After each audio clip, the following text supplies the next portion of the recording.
અમદાવાદના ખોખરા પરિષ્કાર એક એપાર્ટમેન્ટમાં આગ લાગવાની ઘટના બની 18 લોકોને સુરક્ષિત રીતે રેસ્ક્યુ કરાયા. અમદાવાદના ખોખરા વિસ્તારમાં આવેલા પરિષ્કાર એક એપાર્ટમેન્ટના સી બ્લોકમાં 5મા માળે આગ લાગવાની ઘટના બની છે.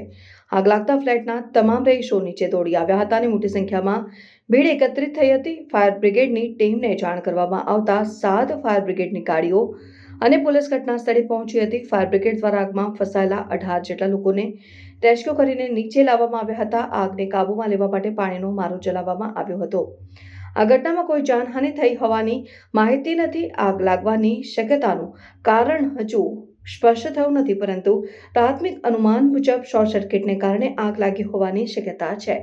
ફાયર વિભાગ દ્વારા આગ લાગવાની ઘટનાની તપાસ શરૂ કરવામાં આવી છે. સ્થાનિક રહેવાસીઓએ ફાયર બ્રિગેડની ઝડપી કાર્યવાહી માટે પ્રશંસા વ્યક્ત કરી છે, જેમણે જણાવ્યું કે ફાયર બ્રિગેડના કર્મચારીઓએ સમયસર પહોંચી આગને કાબૂમાં લીધી અને રહેવાસીઓને સુરક્ષિત રીતે બહાર કાઢ્યા.